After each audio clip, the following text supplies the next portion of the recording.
So good morning everyone. Good morning. Little louder. Good morning. Good morning. Okay. This is a session with energy, for energy, and to give you a little bit more energy. So when I did a Google search about the three main unique features of the Nagaratta community, Google search told me this community is famous for business acumen, hospitality, and philanthropy. So if you don't believe me, you can do Google search even now and check that that's what your community is famous for. So please give a hand to yourself for this wonderful.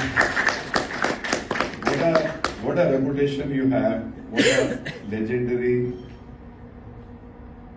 respect that you have created for yourself through running business in a way where you have the acumen, but you are also equally strong on philanthropy. And I can see the hospitality that Mr. Vishnu and team have looked after me from end to end. I'm, in spite of taking a 4:30 a.m. domestic flight for the first time in my life, I'm still very much full of energy and so happy to be with all of you here. So let's get back to work.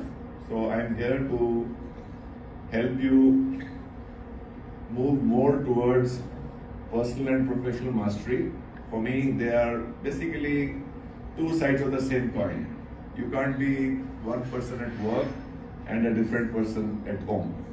There are many things which will be common, even though it's possible that some will be different. Professional mastery. Anyone who you have met in the last 5, 10, 20 years, or you have observed such a person, and if you did, tell me one or two characteristics of such a person. Somebody who in your view, your mind is a role model in terms of personal and professional mastery. Anyone? Have you met anyone who you thought is a master and you could learn from him or her? And what are the defining features of such a person? So think for 30 seconds, close your eyes, go back the last 5, 10, 15 years. If you met someone, I'm sure you would met someone. And then help me by sharing one or two features, one or two characteristics, one or two qualities of such a person.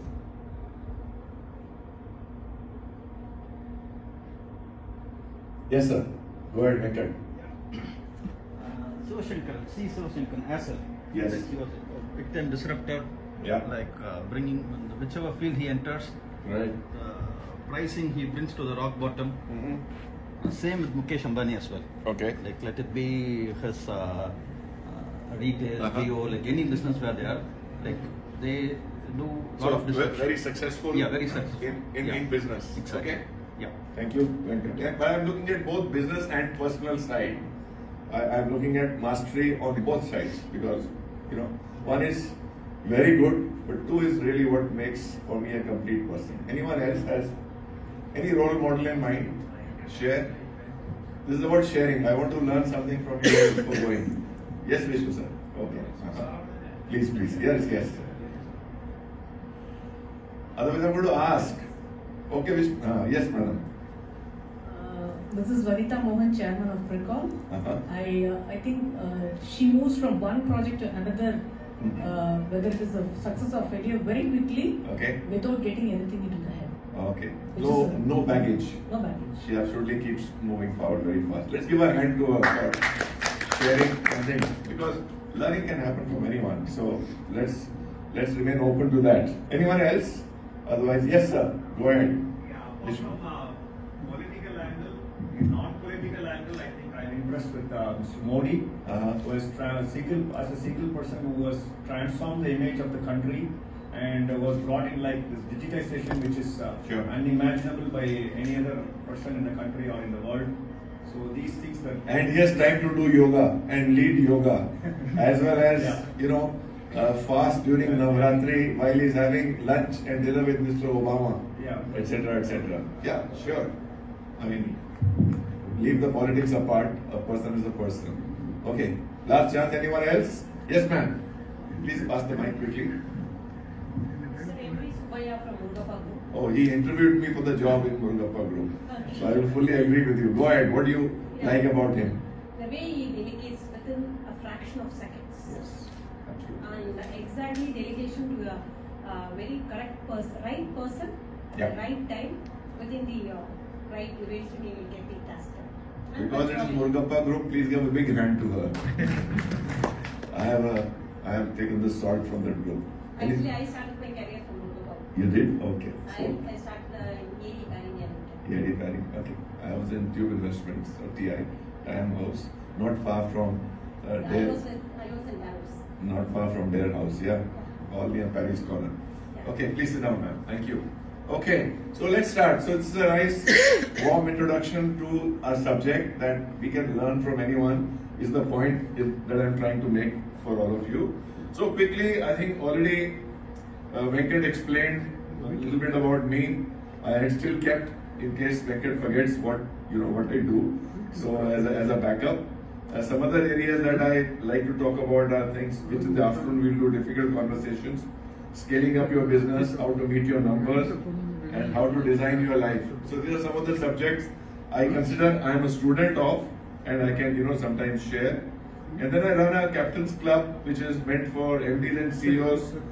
Mentor is Dr. Mashelkar. I have faculty members who together with me run this particular program for 6 months. There are some pictures from that. We had the first program current year, and we'll have the next one in 2025. Okay, that's enough for my boasting about myself. I don't want to spend time on that. That's not the purpose. So let's set the context for our talk. Are there any thoughts, questions, or issues in your mind on the subject? Just so that I know by the end of the talk I have addressed all of them, or if I haven't, then I have to have a plan for that.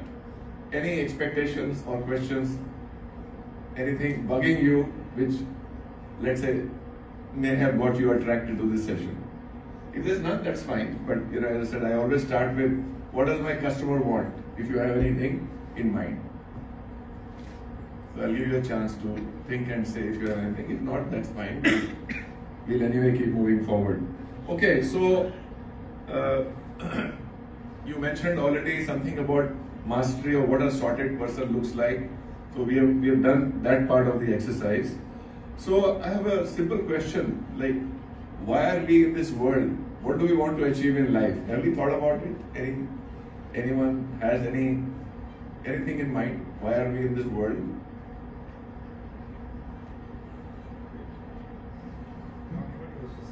Contribute to society? Yeah, why not? Absolutely. What else? Make money? Nothing wrong with that. Someone said something else? Have fun? Yeah, absolutely. Yeah, of course. I want this session also to be fun for all of you, for fun and learning. What else? What else do we want in life? What are we in this world for? Anything which comes to mind, top of your mind. Leave a mark.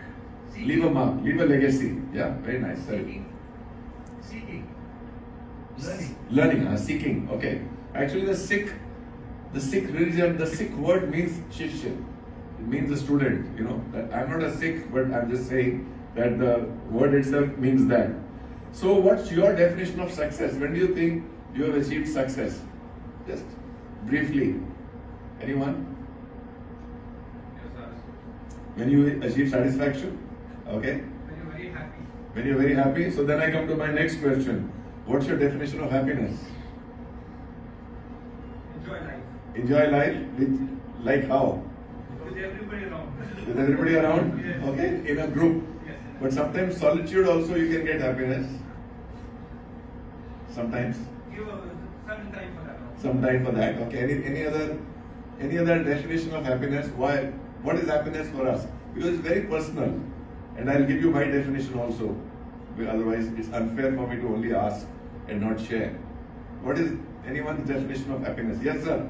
Abundance of joy. Abundance of joy. Let's give a hand to that. That's really nice. Abundance of joy. And joy you may get in multiple forms. So, okay, so just in the interest of time, so for me, this is my definition of happiness.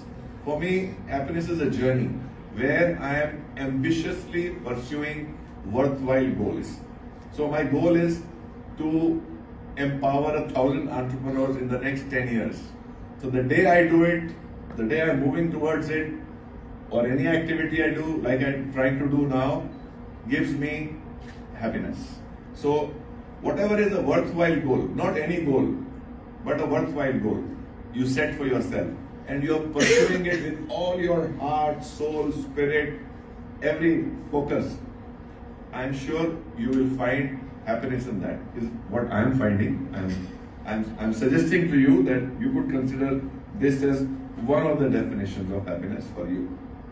Okay, any comment on this, or any observation, or anybody wants to still give their own definition of happiness? Living every moment. Yeah, let's give a hand to that as well. Yeah. Every moment you must be alive, you must be connected, and not in this talk you're on your mobile. When you're on your mobile, you're thinking about the children. When you're at work, you're thinking about stock market. When you're at the stock market, you're thinking about family. Be where you are, be in the moment, enjoy every moment. Okay, thank you ma'am for that. Okay, so let me just share that for me, life has 6 important dimensions. So what are those dimensions? So the first one is, I call it professional, which could be work or business, or for a housewife, it could be, doing the household work, all the chores which have to be done, etc., etc. So that's the first dimension, where we spend a large part of our lives, almost 6, 8, 10, 12, 14 hours a day, we are on our professional side. Okay, so that's a very important dimension of our life. Do we all agree? Yes, no? Yes? Okay. The second one is the financial. Without money, nothing moves. What to do? If there's no money, you have a lot of hard work, but no money coming out of it, you're not achieving your financial goals. It's not a good situation. So that's the second dimension of life for me. Each of them is independently important and is connected to the other, is the point I want you to remember. Number 3 are physical and mental health and wellness. So many of you, I am sure, in the beginning of a business, you have spent nights and days working, trying to crack the issue, produce, make dispatches, get business, etc., etc.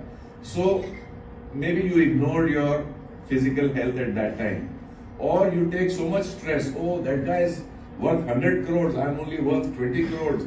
How can I become 100 crores? You may have some stress of comparison, if you have. I'm not saying all of you have it. So that's the third angle, is the physical and mental wellness. If you don't have health, what's the use of money and so much recognition for your career to be so great and legacy? You can't enjoy it because you don't have the health. So forget it. The fourth, you may have all these, but if you don't have relationships, you are the loneliest person in the world. And relationships include with family, with colleagues at work, whoever your team members or whoever you are connected with, and your friends. If you don't have relationships, all this again is useless, because you are really lonely. And loneliness in the US, they say, is the biggest disease today, is loneliness. Not anything else, not cancer, not whatever, any other disease, but loneliness is the biggest disease. So how do you have relationships is so important. The fifth one is your emotional intelligence. We are all emotional creatures. That's how we are, human beings. We get 10, 20,000 thoughts a day. If we don't know how to manage our emotions, because emotions will happen. When I see something unfair being done to someone, I may get angry. If somebody doesn't return my phone call, I may get upset. So that's bound to happen. But how do you manage them is your emotional intelligence. And they say IQ is far less important than EQ. EQ is emotional quotient and IQ is the intelligence quotient. Right. So I'm giving you this sheet for you're doing the scoring for yourself while I'm explaining. This is called, in the auto industry, is called just-in-time technology. So we've got it just in time for you to get it ready. So that's EQ. And the last one is spiritual quotient. Now, it's possible that you have money, you have got success, you got fame, health, everything, but still you feel a bit of hollowness. You feel, is that all there is to the world? Is that all that I have come to this world for? For me, that is the beginning of spiritual awakening. When you start thinking that all these other 5 things, which are very important, are there, but still something is missing. I have a great house. I have, very good bank balance. I have got mutual funds, shares, everything. But still something is missing. So that's when your spiritual quotient kicks in and you start thinking on those lines. And I'll explain what spiritual quotient is. Now the exercise for all of you is, please rate yourself on 0 to 10 on all these 6 parameters in the next 2 minutes. So it is your own scale. Don't have to share it with anyone, with your friend, with your husband, wife, no one. It's your own development plan for the next 12 months. I want you that this session should be in your mind and for implementation for next 12 months. Otherwise, Nanda should go back right now to Pune. So that's very simple. I want you to have the maximum value by some implementation. Even if you implement 2 things, doesn't matter. But first part is rate on a 0 to 10 scale each of these parameters. Where do you think you are on your self-evaluation? There is no scale given by anyone. There is something filled up as an example of someone, just to tell you. So you fill up your own by putting the dots at 2, 4, 6, 8, 10 yourself in all the 6 parameters and connect it. One side it is mentioned goals, and other side actions and timeless principles. So where do we start? You have to. So on this circle, please connect. Please rate yourself 0 to 10 on each of the 6 dimensions. Put a dot and then connect on this one. Everyone clear? Anyone still has a doubt? I'll come over and explain. Perfect. Like financial independence, you think you are moving towards that well or not? If you're moving well, you can give yourself 6, 8, 10, whatever you want. 6, 7, 8, 9, 10. But if you think you are lagging behind on your financial goals, then say you are only 3, 4, 5, whatever. Clear? So it's your own self-evaluation, no prescribed scale. It is what each of you as the CEO of your life decide on these 6 parameters, on health and wellness where I am, on relationships where I am. Because unless you accept the status and reality, you can't improve. Whatever it is, it could be you may be 10 on everything. Fair enough, then you don't need anything.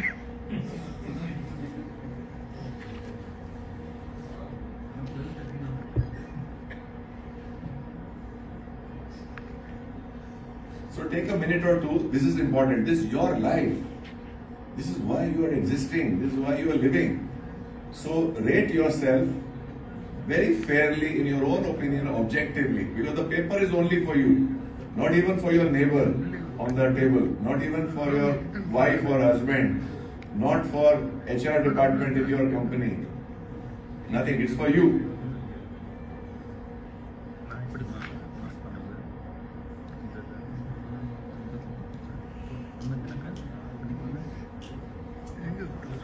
So rate and connect the 6 dots and you will get your wheel of life. So this is called the wheel of life.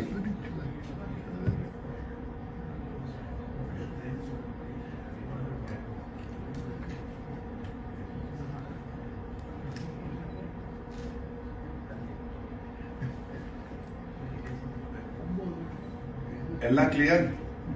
Yeah. Or Ellam? Is it Ella or Ellam? Ellam. Right. Thank you.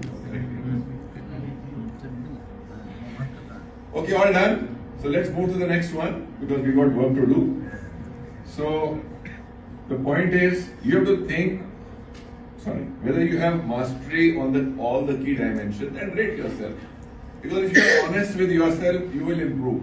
If you are thinking, no, I am 10 on 10 on everything, I am good, fair enough. Then you don't need any improvement. You don't even need Nanda's talk. Then you are already there. You should be here and I should be sitting there. So I am willing to exchange places with anyone. I have no problem. Okay, so let's keep moving. So this is the slide you have. Now on this I have given you your next year's improvement plan. So on each of the 6 dimensions, if you want to set up a goal for yourself for next year and you want to take any actions, during the course of the next 1 hour, you can write that.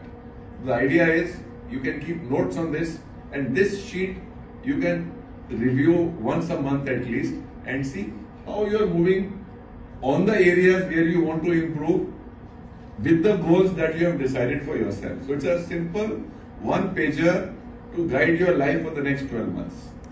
Is that clear? Anyone has a doubt? I'm happy to clarify now. All okay? All good? Nobody, if you raise your hand, then I'll come to you. Otherwise, I'm thinking that I'm doing a superb job. So raise your hand more often and I'll be happy to clarify. Okay, everyone. So we move on to the main agenda, having set the context. So for me, there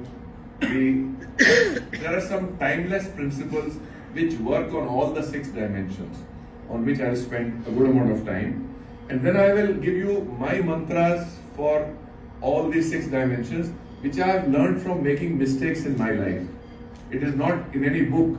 It is basically where I have goofed up in life and learned lessons which have hurt me.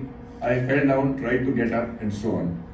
Then we'll look at how to implement some of these things, whatever you think you want to do in your life.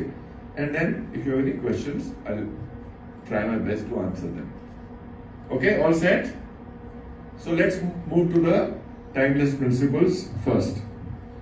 So the first principle for me, anytime, anywhere, is what got you here won't get you there. We are all used to copy pasting our life. What we did last year, let's do next year.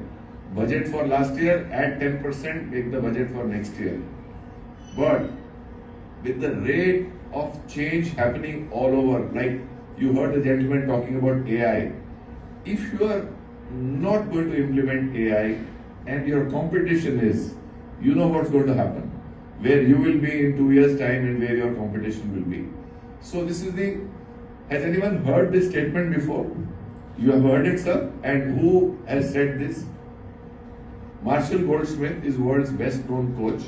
There's a book by this name also. I urge you to consider buying that book. It's called What Got You Here Won't Get You There.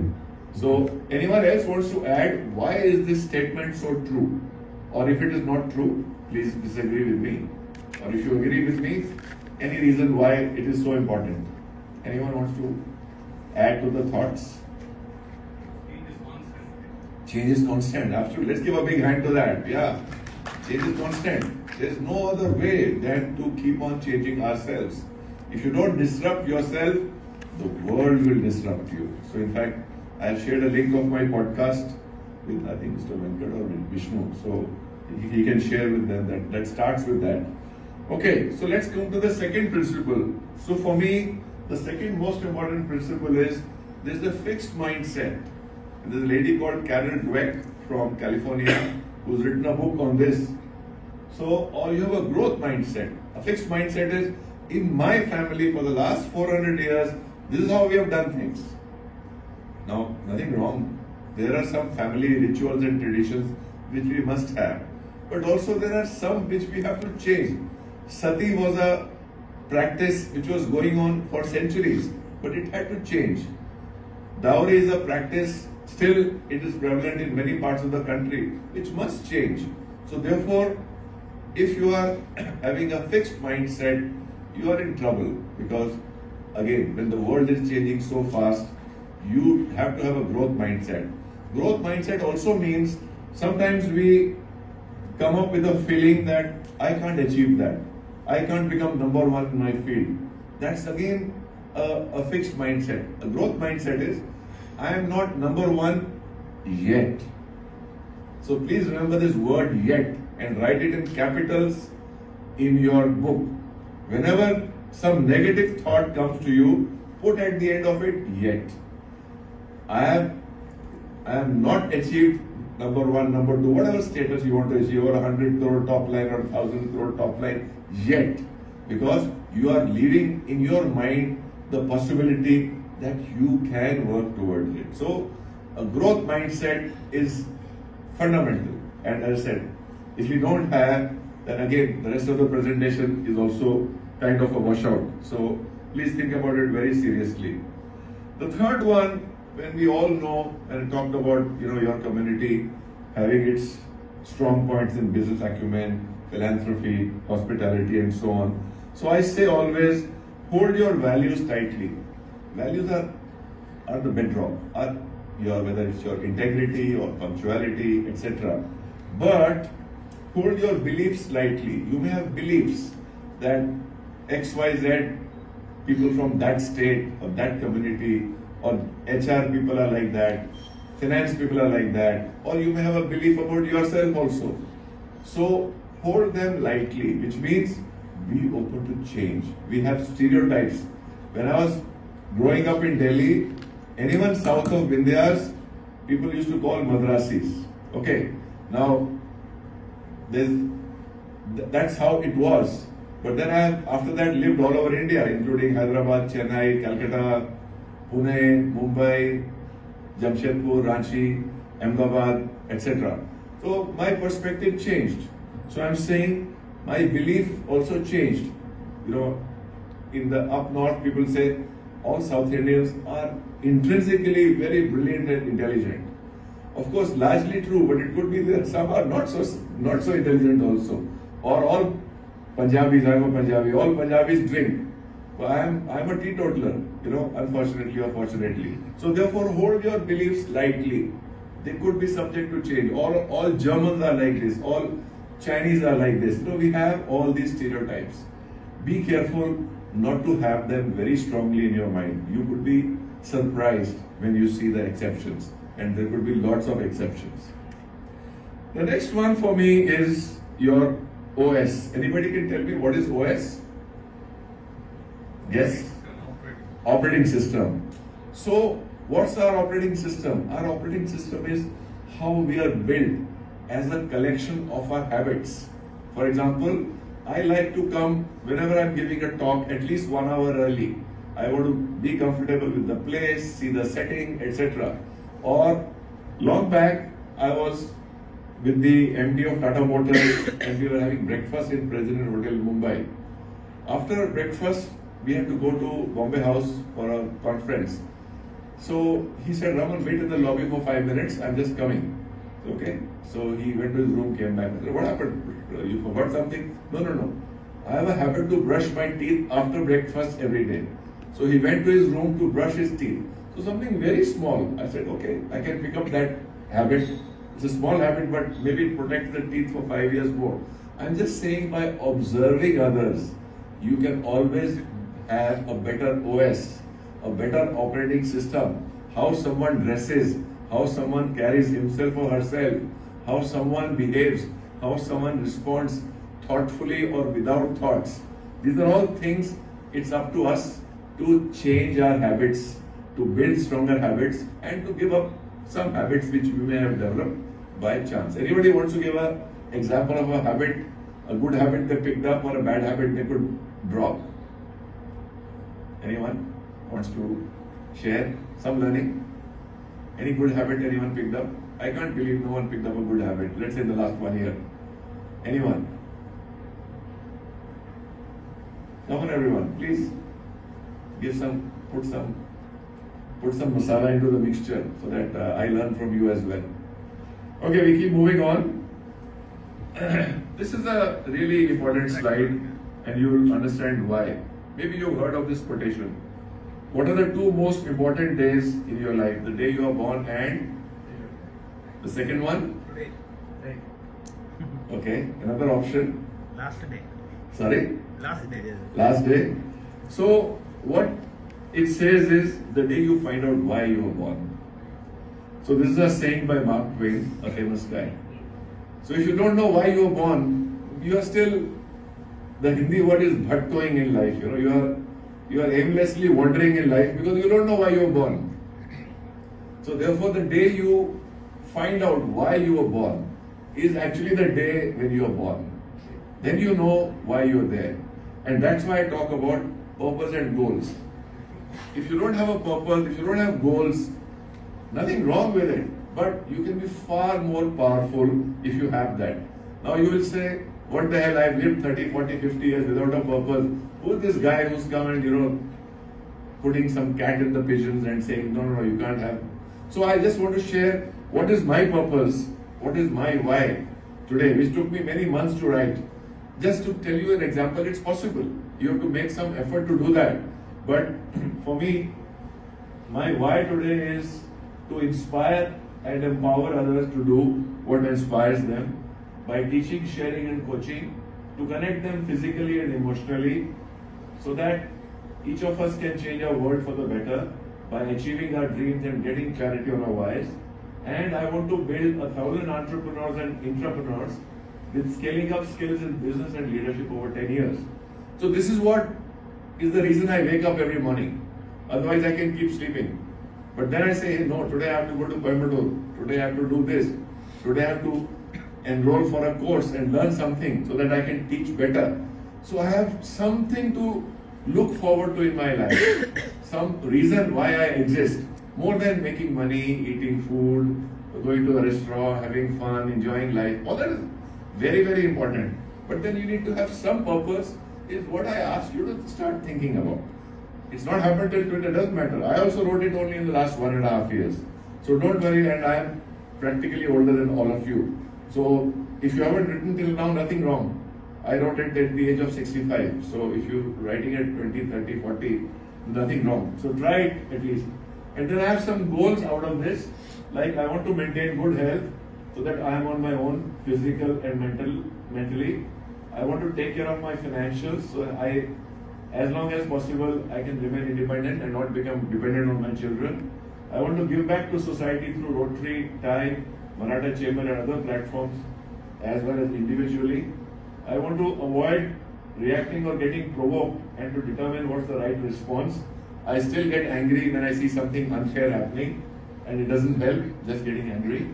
I want to improve relationships by less judgmental and by more accepting in a nature of giving. And finally, I want to avoid relationships with people who are always negative, or I should have a strategy to handle them. So these are my goals today. And every 6 months, I modify them. I drop something where I feel it's no longer required. So I urge you to consider. So now I want a promise. In the next 30 days, how many of you want to make an attempt to write your goals and purpose? Please raise your hands. So at least half of you, because without that there is no value for you to come today, honestly. So make an attempt, because there is research to prove that college students who wrote their goals had a 75% higher chance of achieving them in life than those who only had it in their mind. So writing is important. Even when you put your pen to paper, not even on the laptop, when you put your pen to paper, your brain has a higher chance of remembering it. But I urge you strongly that should be an important takeaway for today. Okay, what is this lady doing here? Relaxing. What else? Napping. Huh? Napping. Happy. Okay. Reading. Sorry? Reading. Okay, that's getting closer. Anyone else? He's thinking. Thinking. It's called me time. We all may be the busiest people in the world. Even the prime ministers and presidents of the countries always keep sacred some me time when they reflect what's going on in their life on all those 6 dimensions, what's going right, what's going wrong, what do they need to do on the family front, what do they need to do on the business front. You have a to-do list which has got 500 items, and every day you're trying to strike off 20, 30 and 100 more are getting added, and you're on that treadmill. Nothing wrong with it. But like Stephen Covey says, if you're not sharpening your saw, you're not going to improve, because like for a butcher, if the saw is not sharpened, the efficiency keeps coming down. So trust me, if you're not keeping me time, at least 1 hour every 2 days, at least 1 hour, which nobody in the world should have the power to disturb you at that time. You are not being fair to yourself. If you don't keep that 1 hour at least every 2 days. And in the morning and evening, if you keep 5 minutes when you get up and 5 minutes before you go to bed, just reflect in the morning what you want to do today. And at the end of the day, just 5 minutes on what went right, what went wrong during the day, anything you want to make a note, journal or whatever, just in your phone you can put notes. I'm telling you, you can be your best coach.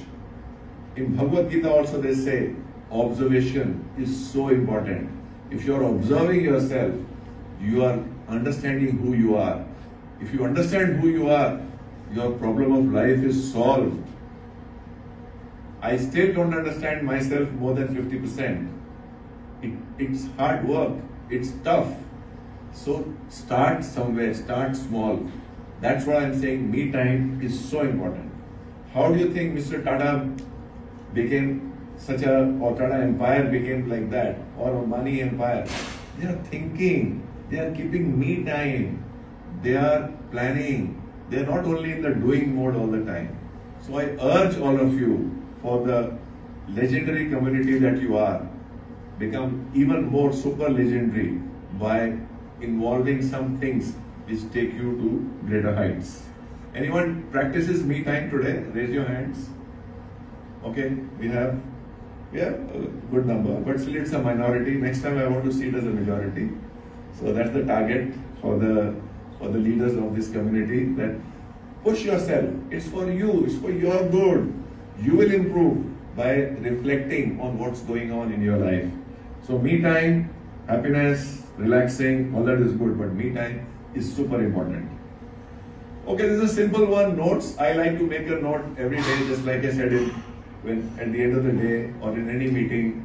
So there are people who say, oh, my secretary will take the notes. I take my notes myself, and it helps me so much just to review them every 3 months, 6 months, not every day, as to what happened. Whenever you have time, you're on a long journey or something, you can see and you'll find out many nuggets which are real gold, which keep you improving. So why do you think I put this slide here, marathon? Am I encouraging you to run the marathon, the Coimbatore marathon or the Chennai marathon or something else? Why marathon? Anyone? Perseverance. Let's give a hand to that. Very nice. Sorry, ma'am, you said something else. Physical activity. Yeah, that's of course important, but marathon here is, life is a series of marathons on multiple dimensions. Whether it's money, if you are having an SIP, there is compounding happening. If you have every Saturday a call with your mother or father and they know that that call will come, you are compounding the strength of the relationship. If you are doing anything at work regularly, so this is what I say, in Hindi, there's a movie called Munna Bhai. So lage raho Munna Bhai, which means tuck, tuck, tuck. You are at it all the time and it builds up. The compounding happens. So please never underestimate the power of compounding. If you do that activity regularly, it becomes your habit. You will see what, if you want to write a book, start writing 50 words a day and it will take you towards writing a book. Anyone practices some good habits like this on multiple fronts? A marathon? Raise your hand, please. 1, 2, 3. No one? I am sure you are being shy. Somebody should definitely do. I'm sure you are doing that. You are not successful without doing some of these things. Anybody knows what's the meaning of Gemba? Gemba is a Japanese word which means go to the spot. So very often we are sitting in our air-conditioned room and saying, oh, Chennai sales are not going up. But go to the counter at Chennai and see what's happening. Or why the shop floor there's an issue. Go to the shop floor and see what's the issue. Many times we want to sit in our air-conditioned room and say, hey, my team is not delivering as they should. But life starts when you start practicing Gemba. Go to the spot. and take a decision, whatever is required, and not stay far away from the scene of action. One of the very important timeless principles for me. I'm coming to the last few in this difficult conversations which we will do in the afternoon. So therefore I'll reserve that detailed thing for that. But in brief, growth will never happen if we are not ready for having difficult conversations. If you allow things which are not going well to not be brought to where they should be by difficult conversations, you are missing on big opportunities in your life to improve things and become a much better person, company, business on all fronts. 2005, General Motors invited me to, when I was in Tata Autocom as President Marketing and Sales, for a 10-minute meeting in Detroit, but with the worldwide head of purchasing of General Motors. Guess, how much was that person buying every year? Any guesses? The head of General Motors purchasing, what was his purchasing budget for the year? 10 billion plus. Say again? 10 billion. 10 Billion. 10 billion plus. Okay, any other guess? Maybe about 30-40 30-40 billion. billion. Okay, you're getting closer. He was buying $138 billion. So it was a 10-minute meeting where it took me 4 months to prepare 8 slides. It was a 10-minute meeting, a minute a slide, 8 minutes, 1 minute 20 introductions. Mr. Bo Anderson was the head of purchasing. So at the end of those 8 minutes, I had to cover in that Tata Group in automotive, Tata Autocom, Taco, my company, and why we were there in those 8 slides. At the end, he says, I kind of like you guys, in his American accent, I kind of like you guys, let's start with $100 million. $100 million for us, huge amount. For him, small change, like coins. So this is how the power of preparation is. It took 4 months to make those 8 slides. 4 months. So whenever you have something significant in your life, put the preparation in your calendar and make sure that you give enough importance to that. And you will see a far different. We all say, no, I'm experienced, I've done it before, I'll manage something on the spot. Doesn't happen. Your preparation shows. Your opponent's preparation shows. If you are better prepared, you have a better chance.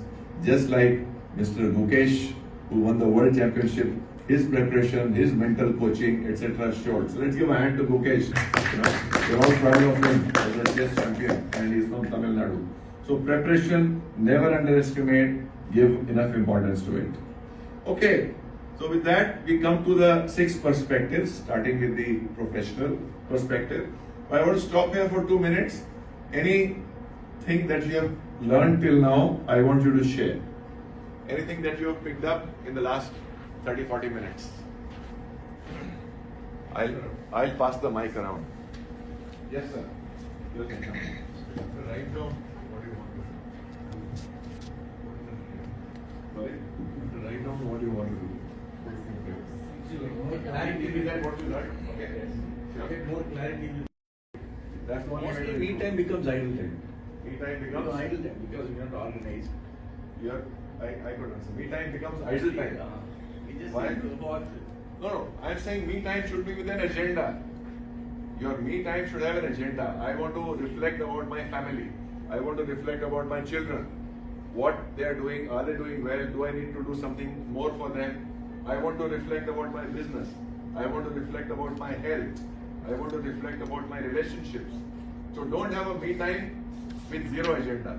Then, like people said, relaxing, sleeping, whatever. No, that's not the point. Me time is with an agenda. Anyone else picked up anything till now? That's a good point. Which one? Gemba. Gemba. Okay, go to the spot. The Americans call it, can you smell the coffee?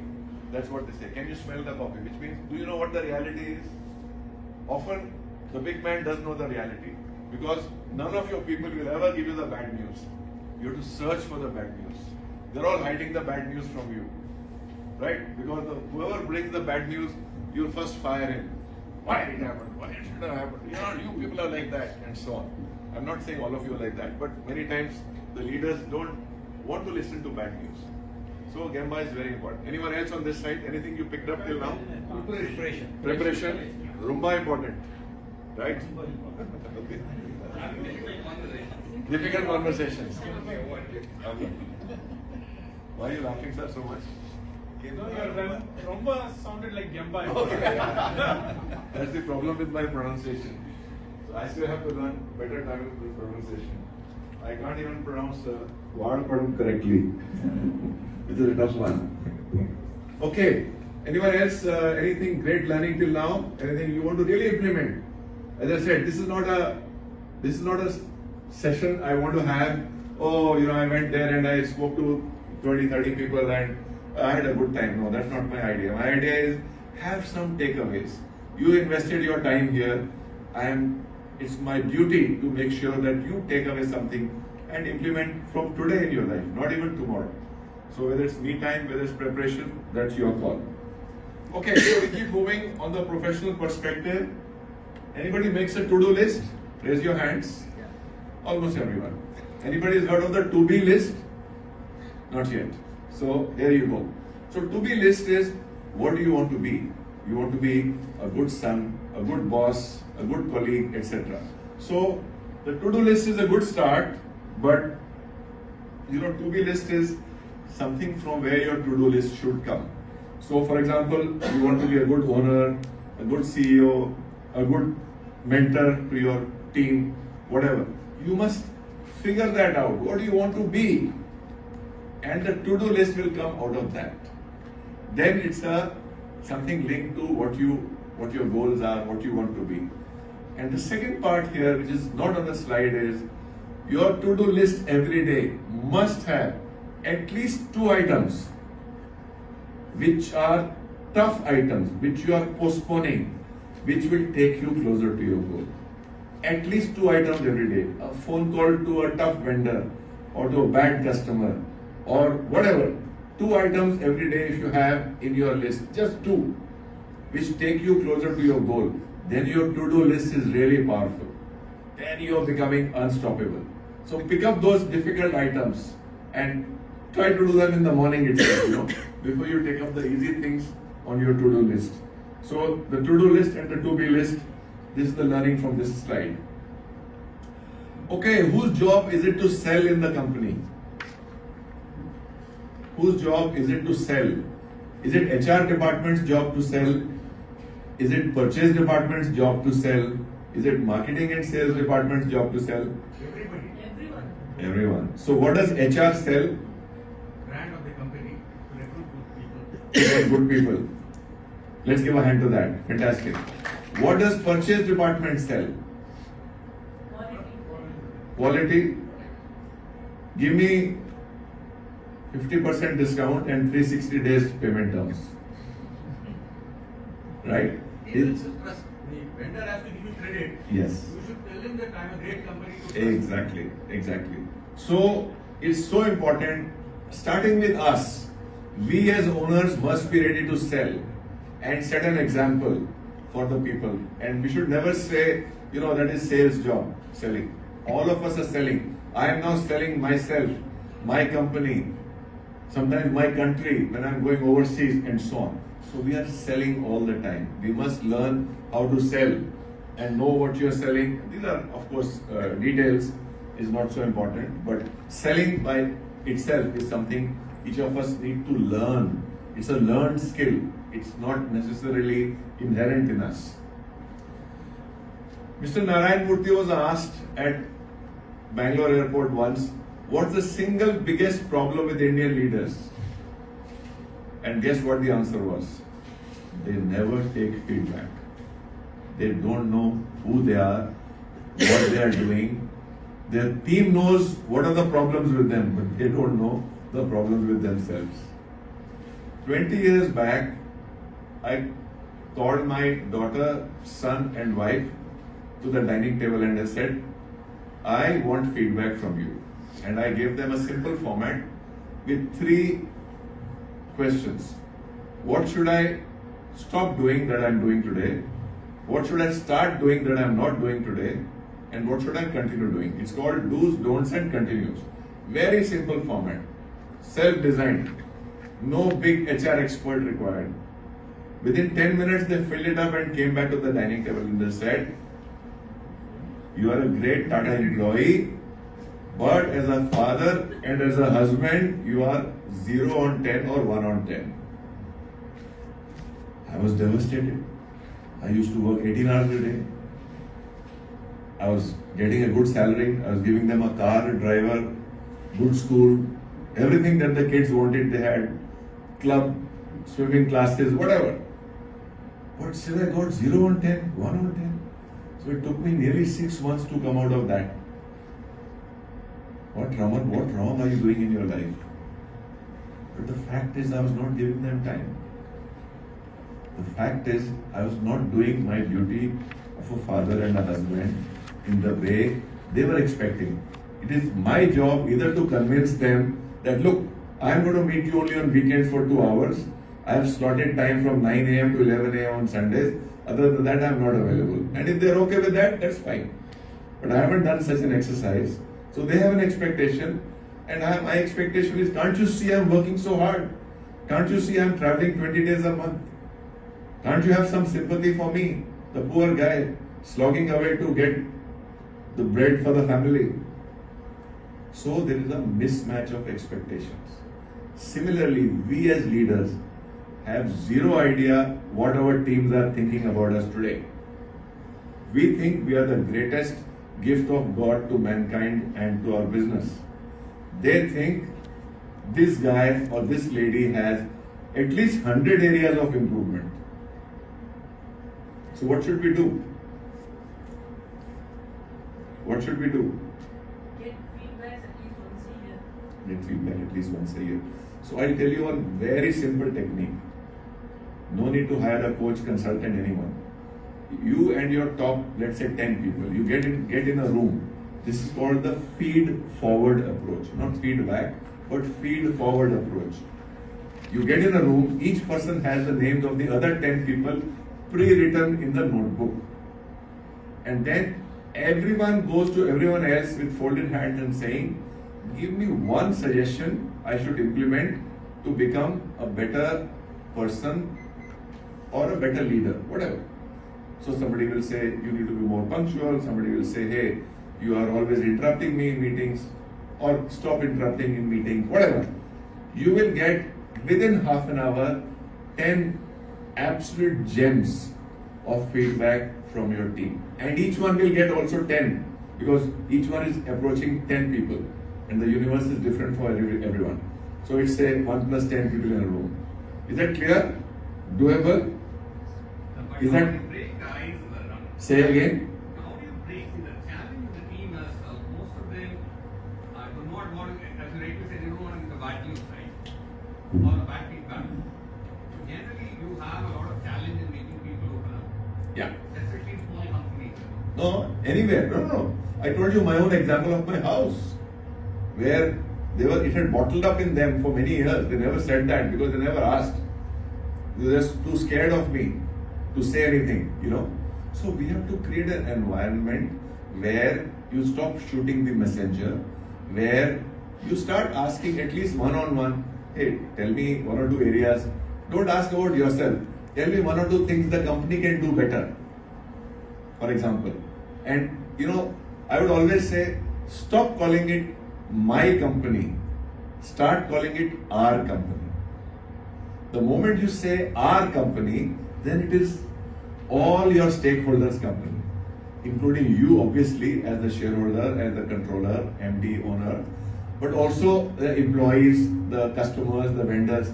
So start calling it as our company. And then say, what is it we can do? 3 things in our company which we are not doing today. So start with slightly general thing before you build the confidence in them to tell you anything directly. Do you think that's possible? Yeah? Anyone else want to give him a suggestion or add to mine, or if you don't like my suggestion, you tell me. Maybe the feedback anonymous. Of course that's possible, but records and history show that even in anonymous, people know somehow or the other they'll be able to figure out. Even IT department reports to MD only. So IT will, uncode and tell, that guy, sir, that guy is, he's the guy. That's it, finished. Your whole process has gone for a toss. You've got zero trust in your situation. So it's hard. I'm just saying, you can try anonymous, nothing wrong with that. It's better than no feedback anyways. Yes ma'am, one second. Yes ma'am, go ahead. We did a 360 degrees Sure. feedback, ensuring confidentiality, and every paper was submitted in my own cabin. Yeah. And I used to carry the file with me home, Sure. not leaving it anywhere. So let's give a hand to that, because we must keep trying and make it as anonymous as possible so that people have the trust. The idea is you want to know the truth.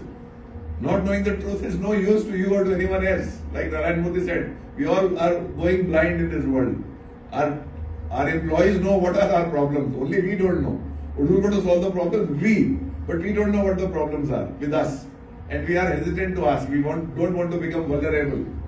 So then, sorry sir, you were saying something. Many of these stuff require a lot of cultural change, right? And Yeah. especially when you inherit a legacy business, especially a family business, things Of like course. that, how do you kind of, what are the experience like people, how long does it generally take to change? It's like a moving ship which changes direction very slowly. But people are always watching what the top man is doing. So there is a lot of power in the top man. And I would urge to do it slowly and not to sort of say, I met Nanda and he said everyone does do's, don'ts and continues. Tomorrow morning meet in my cabin at 9 a.m. That's not the, just as I said, encouraging people who make mistakes, not twice, but saying, hey, you tried something new, it didn't work. So there are multiple ways in which you can build that bond of trust. So people say, this, my owner is a reasonable guy. He's open to trying new things, etc., etc. And whatever you give him a bad feedback, he doesn't take it against you personally. People are worried because you'll fire them. How the hell did you say that, we're not a good company? We are a good company. I know, it's a good company, it's my company. Then, issue closed, no one will tell you anything. You get my point? Yeah. So it's a slow and steady process. First you become aware that your actions are advertently or inadvertently creating such a situation. Then every evening you check and say, did I fire somebody today unreasonably? Did I throw my weight around as an owner? You keep a track every day in the 5 minutes you do your observation of yourself at the end of the day, and you point out instances.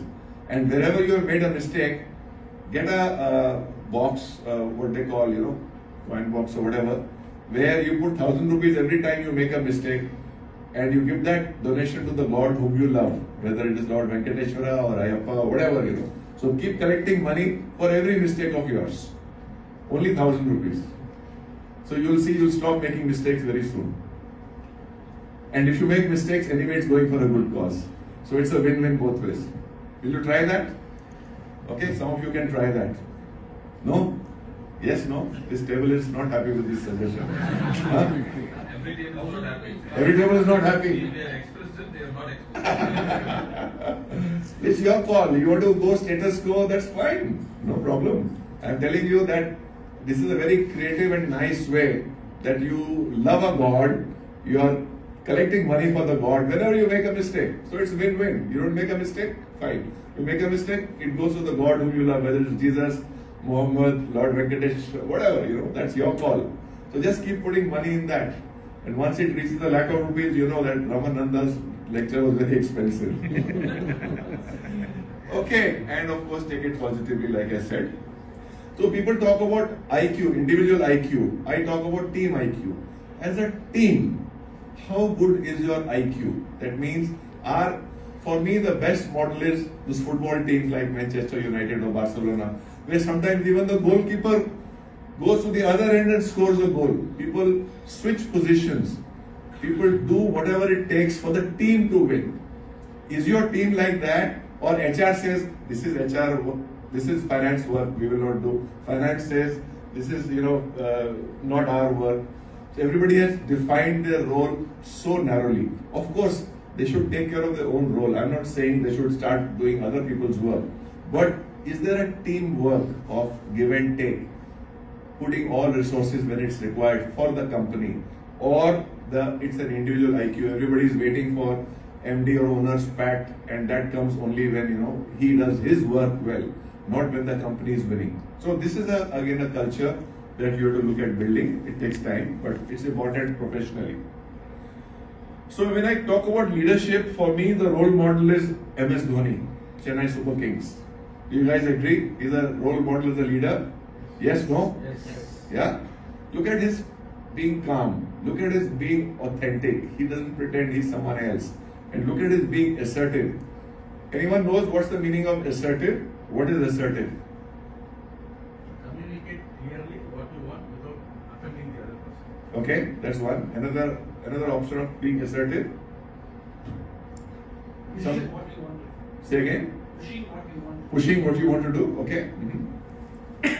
So for me, asserting is, or being assertive is asserting your rights. So start asserting your rights as an owner, as a father, as a mother, as a neighbor, whatever. Often we give up our rights and don't assert. Assertiveness is not being rude or being very aggressive and so on. So assertiveness is asserting your rights. So Mahendra Singh Dhoni is very good. He knows all the rules. He argues with the umpires in a nice way or with the other captain, but he never gives up his rights as the captain of his team, whether it's India or Chennai Super Kings or whatever. So for me, he's a real role model. And again, you may find his leadership good, but don't copy it. You can pick up some good things to improve yourself, but be largely authentic to your values and who you are. And of course, being calm is so important, whether for emotional intelligence or as leadership. The whole team is looking at you, and if you are angry and ruffled and always looking very tense and finding mistakes in people, you're not going to be getting the respect and love and admiration and affection of the people. So look at some of these things as basic. This is not a session on leadership, but some things I wanted you to leave with. Okay, let's keep moving. So I want all of you to remember that any business has 3 horizons. What is horizon 1? What's giving you money today, the cash flow today. Horizon 2, what you have intended to do, what you have more or less decided to do. And horizon 3 is say 5 years from now.